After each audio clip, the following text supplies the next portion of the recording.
Bachelorette fans, it's Susan Trombetti here from exclusivematchmaking.net, bringing you another recap along with some dating advice from the Bachelorette.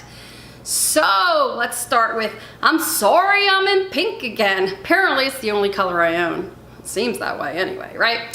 But let's talk about what went on the Bachelor. Bachelorette went to Chiang Mai and it was beautiful. We had fantasy suite night. We started out with a date with Blake and they went to see a monk.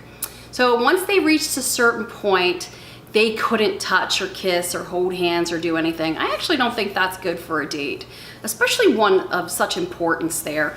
But I guess they did have the one-on-one time in the suite, in the fantasy suite. But anyway, so they went to see this monk. They had to bow down to the monk, and it was really, actually I really liked that scene. And the monk taught them that patience, honesty, compromise, and love are four very important things in a relationship, and I agree with that. Blake was a little in his head because he thought his relationship was certainly stronger than any others there, but he didn't know what she was feeling, and he's in love with her, and he professed it a long time ago, and she is yet to tell him that she's in love with him.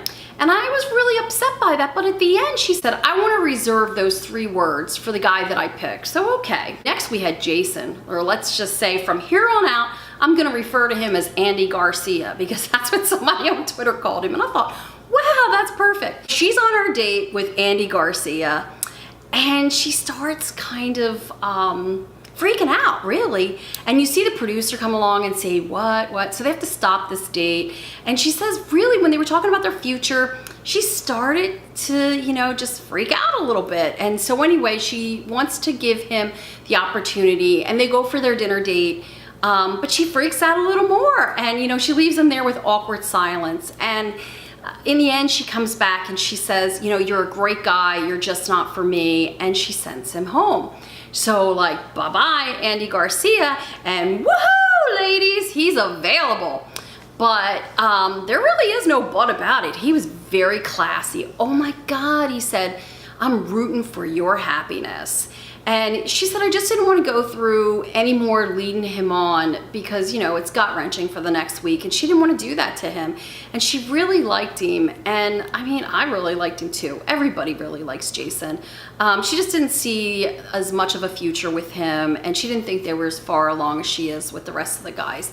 So he left. He did come back, actually, to gain a little bit more closure. They really sensationalized this a lot. She was like, I feel like Ari, but no, Becca, you didn't propose to someone else on national TV, change your mind, go through the breakup on national TV, and pick your runner-up. So no worries there. I think she'll see that in time. Jason was just, like Colton, just so classy and still rooting for her happiness. At this point, she says she's making it very clear she's in love with both guys, 2 guys, and the 2 remaining guys that are left. And she made that clear beforehand, even before the 3rd one was gone.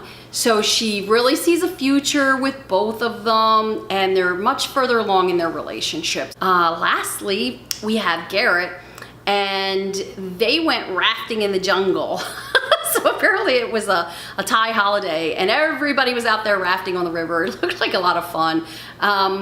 They went to the suites, to the fantasy suite. You see Garrett saying, I love you now at this point. It was interesting because she said Garrett's in love with her and he didn't say that. I mean, there's a difference between loving somebody and being in love with them. They seem to have a good time.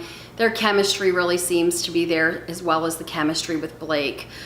Blake and Garrett, they are who I picked for the final 2, and that's definitely what's come to pass. Blake is the better pick, we all know that.